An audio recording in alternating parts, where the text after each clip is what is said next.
কিভাবে এই vacuum cleaner আপনার আগামী 3 প্রজন্মের লাইফ সেট করে দিতে পারে। আর এই বালিশটিকে এত ভালো আর কমফোর্টেবল বানানোর পরেও এতে এমন কি দেওয়া আছে যে আপনার চোখে কখনো ঘুম আসবে না। হ্যাঁ, আপনি ঠিকই শুনেছেন। আর রোজকার জিনিসের এই দামি ভার্সনগুলো দেখে আপনার বিশ্বাস হবে না যে এগুলো পাওয়া যায় কিনা। তাই ভিডিওটি শেষ পর্যন্ত দেখুন, কারণ ভিডিও শেষে এমন একটি জিনিসের দামের কথা বলবো যার নাম শুনলে আপনি হা হয়ে যাবেন। আর তাই দেরি না করে এখনই ভিডিওটিতে একটি লাইক করে দিন। Number 10, toothpaste. এটি ব্যবহার করার পর আমরা আক্ষরিক অর্থে এটি থুতুর সাথে পানিতে ভাসিয়ে দেই, কিন্তু এই টুথপেস্টটি থুতুর সাথে ফেলার কথা আপনি ভাবতেও পারবেন না। কিন্তু এমনটি কেন? আসলে থিওডেন্ট নামের একটি টুথপেস্ট আছে যার একটি টিউবের দাম $125, যা বাংলাদেশি টাকায় প্রায় 15,000 টাকার মতো। এই টুথপেস্টটি এত দামি হওয়ার কারণ হলো এতে রেনো নামক একটি উপাদান ব্যবহার করা হয়। তাছাড়া এটি এমন একটি উপাদান যা ফ্লোরাইডের বিকল্প হিসাবে টুথপেস্টে ব্যবহার করা হয়, আর এটি নন টক্সিক এবং আমাদের অ্যানিমেলকে শক্তিশালী করতে সাহায্য করে থাকে। আর শুধু তাই নয়, এই টুথপেস্টের সবথেকে সস্তা ভার্সনটির দাম প্রায় 1300 টাকা হয়ে থাকে। Number 9, ice cream. বন্ধুরা, এখন আমি যে আইসক্রিমের কথা বলছি তার দামে আপনি বাস্কিন রবিন্সের একটি পুরো শোরুম কিনে নিতে পারবেন। আর এটি নিউ ইয়র্ক সিটির ফেমাস সেরেন্ডিপিটি রেস্টুরেন্টে পাওয়া যায়। আর এর স্পেশাল আইসক্রিমটির দাম প্রায় $25,000, যা বাংলাদেশি টাকায় প্রায় 30 লক্ষ টাকার বেশি হয়ে থাকে। আর এই আইসক্রিমে 28টি আলাদা আলাদা প্রকারের চকলেট এবং কোকো দেওয়া হয়, যার মধ্যে 14টি তো এতটাই বিরল যে সেগুলোর দাম প্রায় $8,000 হয়ে থাকে। আর এই জিনিসটি যে পাত্রে পরিবেশন করা হয় তাতেও খাওয়ার উপযোগী সোনার লাইনিং থাকে। তাছাড়া এই আইসক্রিমের যে ক্রিম দেওয়া হয় তা বিশ্বের সবচেয়ে দামি চকলেট ট্রাফল হয়ে থাকে। এমনকি এই আইসক্রিমটি খাওয়ার জন্য একটি গোল্ডেন স্পুন দেওয়া হয়, যার দাম $15,000 কাছাকাছি। খাওয়ার পর আপনি চাইলে এই চামচটি বাসায় নিয়ে যেতে পারবেন। অবশ্য সেরেন্ডিপিটি রেস্টুরেন্টে $18 আইসক্রিমও পাওয়া যায়। Number 8, vacuum cleaner. Vacuum cleaner দামি হয়ে থাকে আর যা কম বেশি বর্তমানে সবাই ব্যবহার করে, কিন্তু এই ভ্যাকুয়াম ক্লিনারটিকে দেখুন এবং এর দাম আন্দাজ করুন। এটি একটি special gold plated vacuum cleaner যা 2012 সালে গো ভ্যাকুয়াম নামক কোম্পানি লঞ্চ করেছিল। আর এর মাত্র 100টি ইউনিট তৈরি করা হয়। আর এই গোল্ডেন ভ্যাকুয়াম ক্লিনারের দাম ছিল $1 মিলিয়ন, অর্থাৎ বাংলাদেশি টাকায় প্রায় 8 কোটি টাকার মতো।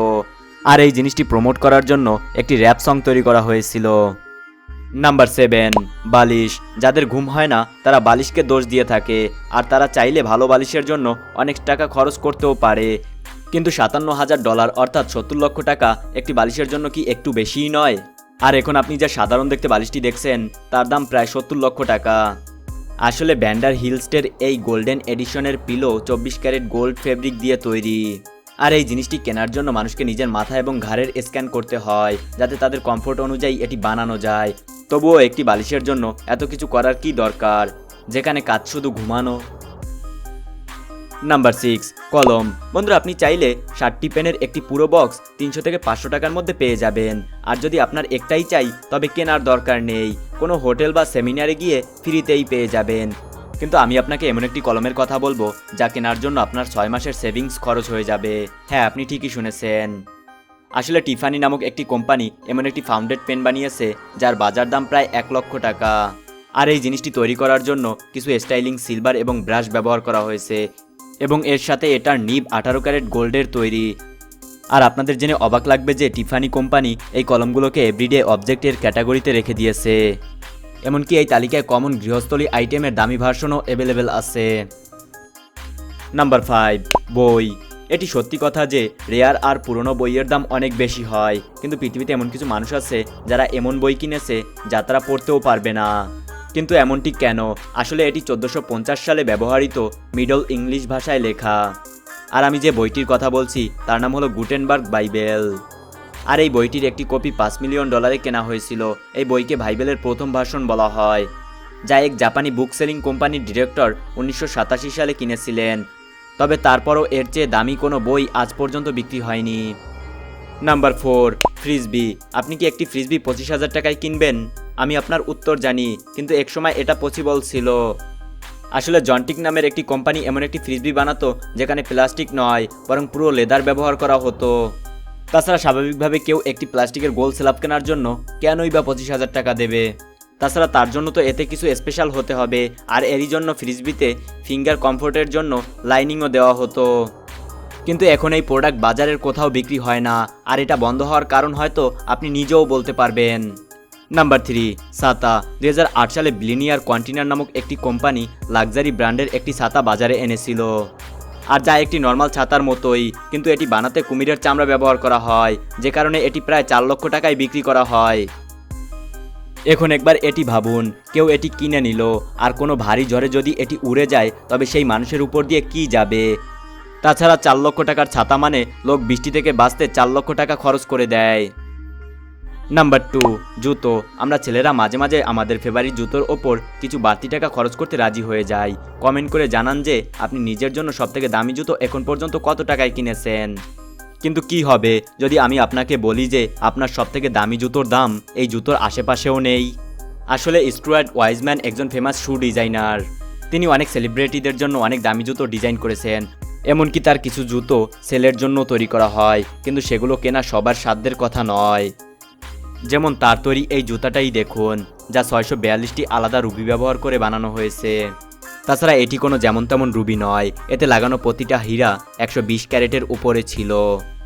তাছাড়া আপনাদের জানিয়ে রাখি, এই জুতো লন্ডনের হ্যারাড স্টোরে 2003 সালে বিক্রি হয়েছিল। সেই সময় এর দাম ছিল $1.6 মিলিয়ন। আর এটি যদি আজকের দিনে বিক্রি হতো তবে এর দাম প্রায় 13 কোটি টাকা হতো। তাছাড়া এই জুতোকে আজও হিস্ট্রির সবথেকে দামি জুতো হিসাবে বলা হয়। নাম্বার 1, মোজা। যদি আপনার খুব জুতো কেনার শখ হয়ে থাকে তবে নিশ্চয়ই আপনি তার সাথে মোজো কিনেছেন। আর একবার ভাবুন, এমন এক মোজো আছে যা $1200 বিক্রি হয়। আপনি কি সেটি পরবেন? আমি হলে সেই মোজাকে লকারে বন্ধ করে রাখতাম। আমি চাইতাম না যে এটি কখনো নোংরা হোক বা কখনো ছিঁড়ে যাক, কারণ $1200 যা বাংলাদেশি টাকায় 1 লক্ষ টাকার বেশি। কারণ এই জিনিস এত দাম দিয়ে কিনে যদি এটিকে খারাপ করে ফেলি তবে তো খারাপ লাগবেই। আসলে ফ্যালকে ব্র্যান্ডের এই মোজা মার্কেটে 2014 সালে আনা হয়েছিল। আর এই মোজার ফেব্রিক কোনো সাধারণ ফেব্রিক নয়। আসলে এই মোজার ফেব্রিকটি একটি পশুর পশম থেকে পাওয়া যায়, আর যার নাম হলো পেরুবিয়ান ভিকুনা। আর এই পশুটি এতটাই রেয়ার যে এটি হয়তো খুব কম মানুষই দেখে থাকবেন। তো বন্ধুরা, আজকের ভিডিওটি এই পর্যন্ত। জানি এইসব প্রোডাক্ট আমার এবং আপনাদের সবার বাজেটের মধ্যে নেই, তবে তারপরও এর মধ্যে এমন কোন প্রোডাক্টটি আছে যেটি আপনি অন্তত একবার ব্যবহার করতে চাইবেন, তা আমাকে অবশ্যই কমেন্টে জানান। আর যদি ভিডিওটি ভালো লাগে তাহলে অবশ্যই ভিডিওটিতে লাইক করুন। আর আপনি যদি রহস্যের সমাহার চ্যানেলের নতুন দর্শক হয়ে থাকেন তাহলে অনুরোধ করব চ্যানেলটি সাবস্ক্রাইব করার জন্য এবং পাশে থাকা বেল আইকনটি অলে প্রেস করার জন্য। তো দেখা হচ্ছে নতুন কোনো পর্বে। ততক্ষণ পর্যন্ত কিপ দ্য নলেজ।